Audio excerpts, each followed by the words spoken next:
আচ্ছা, আপনারা কি জানেন চা দিবস নামেও একটি দিন রয়েছে? আমি তো সেদিন চা খেতে খেতেই চা দিবস সম্পর্কে জানলাম। তবে চলুন সেদিনের চা দিবসকে সঙ্গে নিয়ে আজ আমরা খুবই ভাইরাল এবং মজাদার পোড়া রুটি আর তান্দুরি চায়ের সন্ধান আপনাদেরকে দেই।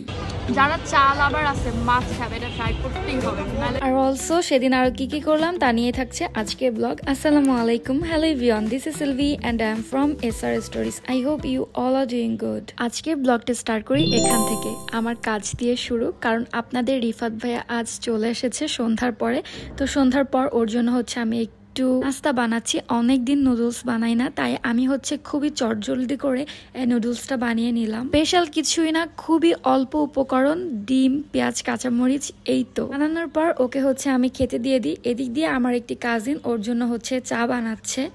ইতিমধ্যে চুলায় চা বসিয়ে দিয়েছে। ওর হাতের চাটা বেশ মজার হয়। তো চা বানানো শেষে রিফাতকে চা দিয়ে দিই এবং চা খেতে খেতে ফোন স্ক্রল করছিলাম। তখন দেখি আজ নাকি চা দিবস। তখনই আমি গুগলে সার্চ করি যে চা দিবস বলেও কি কিছু আছে। আচ্ছা, আপনারা আমার মতন আর কে কে আছেন যে আজই আপনারা জানতে পারলেন যে চা দিবস বলেও একটি দিন আছে? আজকের ভিডিওটি দেখার সময় আপনার ফোনে কত % চার্জ রয়েছে অবশ্যই কমেন্টস করে জানাবেন। এগুলি খেতে খেতে আমরা মুভি দেখলাম। মুভি একটা দেখা শেষ করলাম। দেন রিফাতকে বললাম তুমি আজ আমাদেরকে গান শোনাও, কিন্তু রিফাত তো গিটার বাজাইতে পারে না। আমার ছোট ভাই আবার পিৎজা নিয়ে আসে। আমরা পিৎজা খাচ্ছিলাম এবং খাওয়ার পর আমরা অনেক দিন পর চোর পুলিশ খেললাম। আপনারা কে কে চোর পুলিশ এটা খেলেছেন? আর অনেকদিন পর খেলার পরেও কিন্তু উইন আমিই হয়েছি গাইস। সবাই আমাকে কংগ্রেচুলেশন বলবেন। বাই দ্য ওয়ে, এটা কিন্তু নেক্সট ডে দুপুরে আম্মু রান্না করছিল করলা ভাজি। তারপর এটা কি মাছ জানি বলে, আমার মনে নাই, তবে মাছটা খেতে আমার অনেক বেশি ভালো লাগে। একদম শীতকালের স্টাইলে, লাইক টমেটো, ধনেপাতা এগুলা দিয়ে তরকারিটা বেশ মজা হয়েছিল। যেহেতু কুকিং ভিডিও আপনারা পছন্দ করেন, দ্যাটস ওয়াই আমি এটা শেয়ার করে দিলাম ক্লিপটা। আর আজ কিন্তু আমরা চা খেতেও যাব, সেটাও আপনাদের সঙ্গে শেয়ার করব। দেন রান্না করতেছিল চিকেন কারি। যা যা রান্না করছিল সেটার ক্লিপ আর কি আমি রেখেছি, আর অন্যগুলো রাখা হয়নি। বাই দ্য ওয়ে, বিকালে আমরা বের হচ্ছিলাম। আর দেখেন ম্যাক্সের কাণ্ডটা, ও যে কিভাবে বুঝে যায় যে আমরা রেডি হয়েছি, এখন বের হব। ও পায়ে পায়ে ঘুরতে থাকে আর দরজার সামনে যে একটু পরপর লাফালাফি করতে থাকে। রিফাত বের হওয়ার টাইমে ওকে বললো যে ওকেও একটু ঘুরিয়ে নিয়ে আসি। রিফাত হঠাৎ করে ওকে ছাদে নিয়ে আসে। আমিও রিফাতের সঙ্গে সঙ্গে আসতেছিলাম এবং আমরা কিছুটা সময় ছাদে থাকি। তখন অলরেডি মাগরিবের টাইম হয়ে গিয়েছিল, তাই আর বেশিক্ষণ না থেকে আমরা বের হয়ে পড়লাম। কারণ আমরা আজ বাহিরে যাব চা খেতে। রিসেন্টলি অনলাইনে অনেক বেশি হাইপ দেখছিলাম যে পোড়া রুটি আর তান্দুরি চা বা মালাই চা যেটাই হোক না কেন সঙ্গে, কিন্তু পোড়া রুটি মাস্ট হ্যাভ। তো এটা একদম পাগলের মতো খুঁজতেছিলাম। আমার ভাই ইতিমধ্যে খেয়ে ফেলেছে। ও আমাদেরকে বলেছে যে উত্তরা জমজম টাওয়ারের পিছনে নাকি এটা পাওয়া যায়। ওখানে আমরা আগে একদিন খুঁজেছিলাম, ওই দিন বাইক নিয়ে এসেছিলাম, কিন্তু অনেক লোকজন থাকার কারণে আর বেশিক্ষণ থাকিনি, আনইজি লাগছিল। অনেক খোঁজাখুঁজি পর ওই দিন আর পাইনি। আজও খুঁজলাম কিন্তু পাইনি। দেন আমরা যেটা করলাম, জমজম টাওয়ারের সামনে দেখলাম খুব সুন্দর করে গাছগুলো বড় হয়েছে, সুন্দর লাগতেছিল। তো এখানে ভিডিও করতেছিলাম। পরে পাই না আমার ভাইকে কল দিয়েছিলাম। ও জিমে ছিল, জিম থেকে চলে আসে এবং আমাদেরকে ওখান থেকে ও সঙ্গে করে এখানে নিয়ে আসে। জমজম টাওয়ারের পিছনে একদম বেশ খানিকটা দূরে এই চা আর রুটিটা বিক্রি করছিল।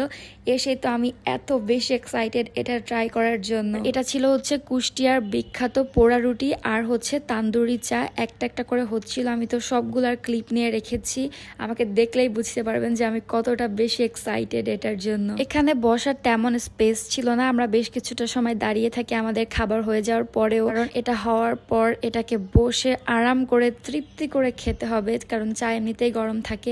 এখান দিয়ে চা বারবার বলকাচ্ছিল। আমি ভিডিও করতেছিলাম, বেশ ভালোই লাগতেছিল ভাইবসটা, কারণ আমি অনেক দিন ধরে অপেক্ষা করছিলাম। আপনারা কে কে এটা খাওয়ার জন্য এক্সাইটেড অবশ্যই আমাকে কমেন্টস করে জানাবেন।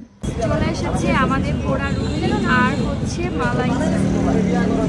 এটা খাবো, অনেক কষ্টের পর আমরা এটাকে খুঁজে পেয়েছি। তো এখন এটাকে ট্রাই করবো। মালাই চা, আমরা মালাই চাটা ট্রাই করবো। মিষ্টিটা একদম কম, আমার জন্য ঠিক আছে। অনেক গরম ধরা হয়েছে। তো এটা পোড়া রুটি না, এটি পোড়া রুটি। লাইক পোড়া রুটির মধ্যে চাটা ডুবাই।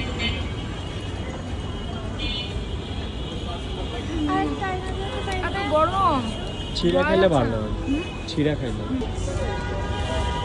ভিতরে কিন্তু ক্রিম দিয়ে দিচ্ছে।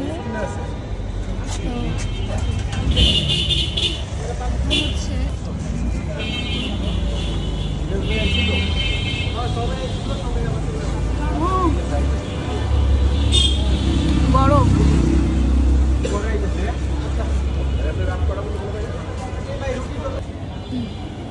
পুরাটা ভিতরে ক্রিমি ক্রিমি, মানে এখানে কন্ডেন্স মিল্ক দেওয়া হয়েছে।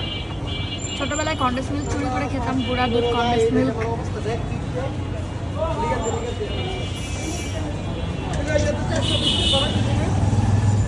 এভাবে চায়ে ডুবায় সঙ্গে সঙ্গে খেলে পুরা মুখ পড়ে যাবে। একটু অপেক্ষা করে তারপর হচ্ছে বাইট দিতে হবে। সেই স্বাদ।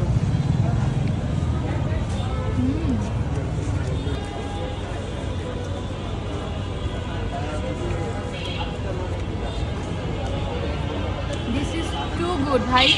যারা চা লাভার আছে মাস্ট হ্যাভ, এটা ট্রাই করতেই হবে, নাহলে কি যে মিস করবে। অনেক মজা। তোমার কেমন লাগছে? অনেক ভালো লাগছে সত্যি। পোড়া রুটি আর মালাই। রিফাতের কাছে এভারেজ লেগেছে, কিন্তু আমার কাছে সত্যি অনেক বেশি মজা লেগেছে। দুইজনের টেস্ট এটাতে মিললো না, তবে সবার কাছে যে ভালো লাগবে বিষয়টা এরকম না, কিন্তু আমার কাছে সত্যি ভালো লেগেছে। আমার সঙ্গে আমার কাজিন ছিল, ওরও ভালো লেগেছে, ফাহিমেরও মোটামুটি লেগেছে, ফাহিমের এত বেশি ভালো লাগেনি। বাই দ্য ওয়ে আম্মু বলেছিল আম্মুর জন্য তালের শ্বাস নিয়ে যেতে, তো আমরা হচ্ছে যাওয়ার টাইমে আম্মুর জন্য তালের শ্বাস কিনে নিলাম। বাই দ্য ওয়ে এখন হচ্ছে আমরা চিলক্সে এসেছি। এখানে কিন্তু আমি আর আমার কাজিন তোয়াসিন দুইজন এসেছি, কারণ ফাহিম হচ্ছে জিম থেকে ডিরেক্টলি আমাদেরকে এখানে নিয়ে আসছিল, তো ও হচ্ছে বাসায় চেঞ্জ করতে গিয়েছিল। রিফাত আর ও বাসায় দুইজন একসঙ্গে গিয়েছিল, পরে ওরা আসে এবং ফুড অর্ডার করে। আমরা এই জন্য বেশ কিছুটা সময় এখানে বসেছিলাম। বাই দ্য ওয়ে আজকের ট্রিটটা কিন্তু আমার ছোট ভাই দিচ্ছে, আর ও কিন্তু নিজে কিছুই খায়নি, কারণ ও হচ্ছে ডায়েট করতেছে, তাই আমরা 4 জন খেলাম। চলে এসেছে আমাদের ফুড, এখন হচ্ছে আমরা খাবো। না আমি নিব রেডটা, কারণ আমার ড্রেসের কালার রেড।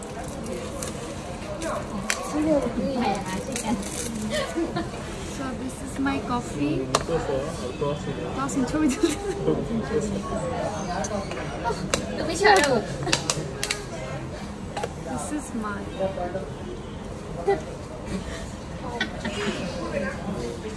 নে তোল ছবি।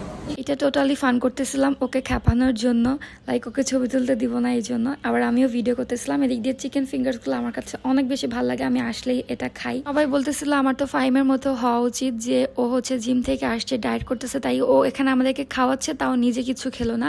আর এদিক দিয়ে আমি গপ গপ করে সব কিছু খেয়ে নিচ্ছিলাম। দেখেন আমি এখন আর কোনো ডায়েট করতেছি না, আমি এখন শুধু খাওয়া দাওয়ার মধ্যে আছে, অনেক চিল মুডে আছে। যখন আমার মন চাবে ডায়েট করতে তখন আবার করব। এ দেখেন বার্গার খাই, কিন্তু বার্গারে টমেটো খাই না, কিন্তু কেচাপ খাই। এমন কে কে আছেন বলেন তো? হচ্ছে 3 দিন টানা খাওয়া দাওয়া করলে 4 দিন খাই না, এভাবে আমি আমার সপ্তাহটাকে পার করি গাইস। এভাবে আমি আমার ডায়েট মেনটেন করি, আর কি করব বলেন। এরপর আমরা কফি খেতে খেতে বাসায় ব্যাক করলাম। আজ এই পর্যন্তই। I hope you guys enjoy this video and let me know in the comment যে আজকের সম্পূর্ণ ভিডিওটি তোমাদের কাছে কেমন লাগলো। সবাই আমার সঙ্গেই থাকবা, ভালো থাকবা, দেখা হবে আমার নেক্সট ভিডিওতে। আল্লাহ হাফেজ।